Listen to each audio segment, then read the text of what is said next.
Clicking on the calendar icon will bring up your monthly view. If you are using teams, you will notice the items of different colors on your calendar. Each of these belongs to a different team member. You can click on the button at the bottom that says View Other Team Calendars to adjust which team members you see in your view. You can also choose whether or not to view completed items by checking or unchecking the box next to Show Completed Tasks. If you select this option, completed tasks will be shown with a line scored through them to show that they have been done. You can view your calendar by day, week, or the 4-day view by using the tabs at the top left.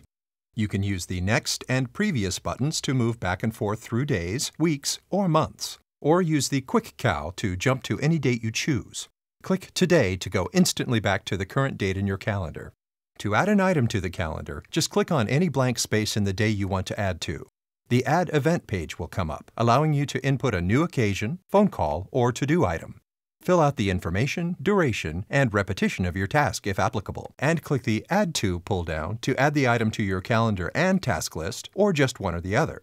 You can assign ownership to any team member if you're using the team functionality, and also choose to notify them via email if they have a new task. Setting a reminder will either send you an email, text message, or an on-screen reminder. If this is a task that is associated with a particular contact within your account, you can click Associate a Contact with this event, and then choose the contact from the list that will come up. This will add the contact's name and contact information to the item in the calendar after you save changes, so that you can click Edit Contact to jump from the calendar to the contact record. You will then also be able to see the event within the contact's individual task list. The task list is a good way to track events and things you need to accomplish. It gives you the ability to look at things you need to get done in a list view, and also allows you to prioritize and sort items as you need to. Sort your view by task type, team member, and date range to show only the tasks that are applicable. You can also click on a column title to have your tasks listed in order by that category. If you would like to adjust the column width, all you have to do is click on the divider at the top and drag the line out or in. You can also see the full title and description of a task by simply hovering your mouse over the title or description field. A scrollable field should pop up so that you do not have to enter the task form to see the entire description. Once you've made changes to the column width, date range, team member views, etc., you can go back to the default settings by clicking Reset.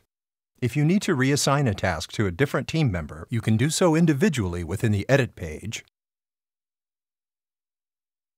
or you can also do it for several at once by selecting Tasks and then using the Reassign menu at the top. The Actions menu will also allow you to perform other tasks en masse, such as deleting, completing, printing, and rescheduling. If the task has been assigned to a contact, you can click on the contact name if you need to look at or edit their contact record. There is also a shortcut to the contact notes here in the Notes column. Click the checkbox to expand the Notes field, and then click the box again to collapse it. You can add new notes to the contact record through this page, or edit any existing notes. To enter the task form and make changes, you can double-click in any blank space on the line or use the Edit checkbox at the right side. The other two checkboxes will allow you to delete the task permanently from your account or complete it so that it is moved into your Completed Tasks folder.